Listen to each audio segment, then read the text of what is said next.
좋아요와 구독 부탁드립니다. 오늘 이야기 끝까지 들으면 시선이 완전히 달라질 겁니다.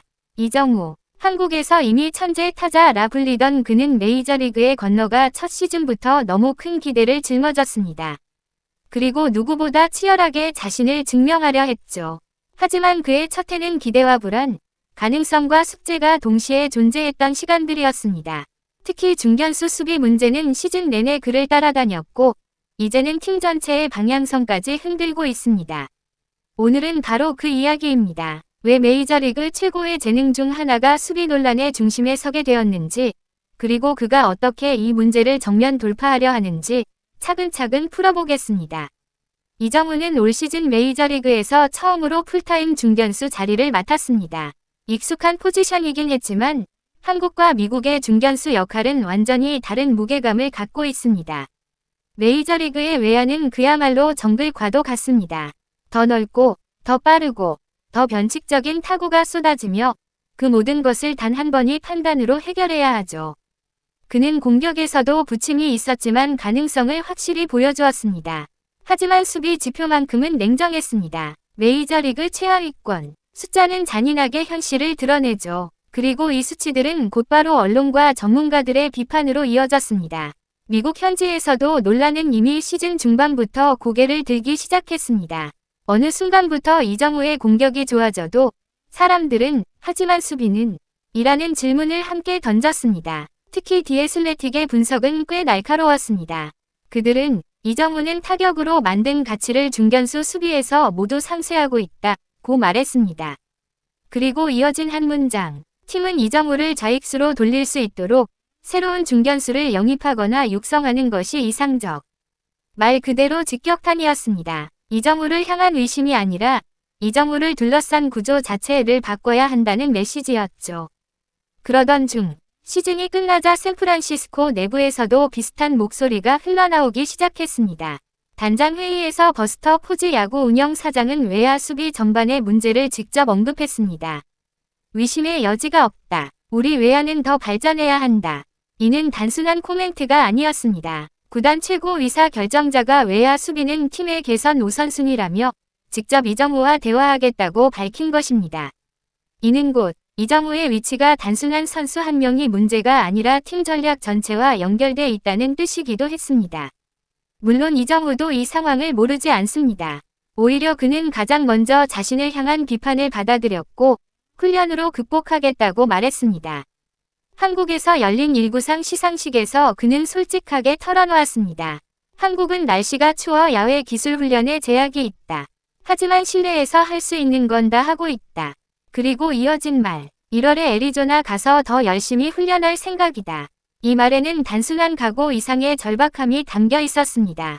실패를 극복해본 선수만이 가진 특유의 단단함이었죠. 하지만 구단의 움직임도 동시에 흘러가고 있습니다. 샌프란시스코가 수비형 외야수 해리슨 베이더에 관심을 보이고 있다는 소식은 사실상 외야 개편 계획을 드러낸 것입니다. 베이더는 메이저리그에서도 손꼽히는 수비 스페셜리스트. 그가 합류한다면 외야 구도는 크게 변할 수밖에 없습니다. 지역 언론은 베이더는 샌프란시스코 외야의 엄청난 업그레이드가 될 것이라고 평가했습니다. 이는 곧 이정우의 중견수 자리가 위협받을 수 있음을 의미합니다.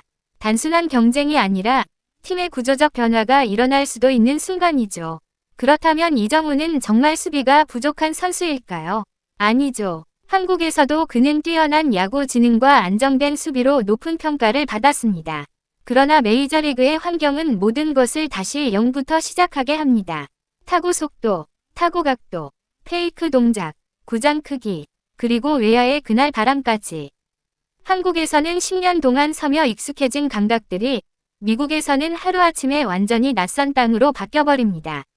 그는 지금 그 차이를 학습하는 과정에 있는 것입니다. 문제는 그 과정이 지나치게 큰 주목 속에서 벌어지고 있다는 점이죠. 이정우가 더욱 힘든 이유는 그는 이미 큰 계약을 맺고 온 선수라는 타이틀을 달고 있기 때문입니다. 구단의 미래를 책임지는 핵심 전력으로 여겨지며 영입된 선수. 그래서 조금만 흔들려도 비판이 2배, 3배가 되어 돌아옵니다. 하지만 그는 흔들리지 않았습니다. 오히려 담담하게 더 열심히 하겠다는 말만 반복했습니다. 이 단순한 문장이 왜 그렇게 무게감 있게 들릴까요? 그의 커리어는 매번 의심을 넘어 성장해온 여정이었기 때문입니다. 이제 남은 이야기는 단 하나. 그가 어떻게 이 겨울을 보내느냐입니다. 애리조나의 따뜻한 햇살 아래에서 그는 무엇을 바꾸려 할까요? 첫 스텝, 타구 판단, 수비 범위, 아니면 멘탈. 아마 그 모든 것일 겁니다. 그는 한국에서부터 실내 훈련을 통해 기본기를 다지고 있으며 메이저리그 수준의 타구를 대비하는 영상 분석과 감각 훈련도 병행하고 있을 것입니다. 그리고 애리조나에서는 직접 타구를 따라다니며 스스로의 한계를 부숴나가겠죠. 하지만 이 이야기에서 가장 흥미로운 점은 이정우 혼자만의 싸움이 아니라는 것입니다. 샌프란시스코 구단의 시선, 외야 보강 움직임, 팬들의 걱정, 언론의 분석까지 여러 흐름이 한 선수를 중심으로 소용돌이처럼 돌고 있습니다. 이정우는 지금 그 중심에 서 있습니다.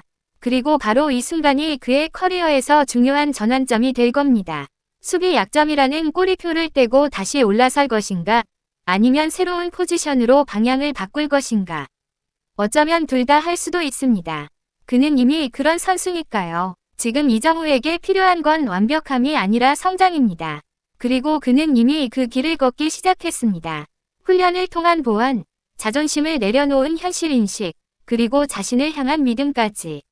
우리는 늘 결과만 보지만 선수는 과정 속에서 변합니다. 그는 그 과정을 선택했습니다. 그 선택이 어떤 결과로 이어질지는 아직 아무도 모릅니다. 하지만 한 가지는 분명합니다. 이정우는 절대 멈추지 않는다는 것. 이것이 팬들이 그를 믿는 이유이기도 하죠. 앞으로 몇 달 뒤 애리조나의 훈련장에서 변화된 이정우의 모습이 들려올지 모릅니다. 그리고 시즌이 시작되면 우리는 다시 외야로 뛰어나가는 그의 뒷모습을 보게 되겠죠. 그 순간 오늘의 이 논란과 비판은 모두 또 하나의 성장 단계로 남을지도 모릅니다. 그가 지금처럼 담담하게 그리고 치열하게 준비한다면 말이죠. 오늘 이야기는 여기까지입니다. 끝까지 함께 해주셔서 감사합니다. 앞으로도 그의 도전을 함께 지켜보며 다시 이야기 나누겠습니다.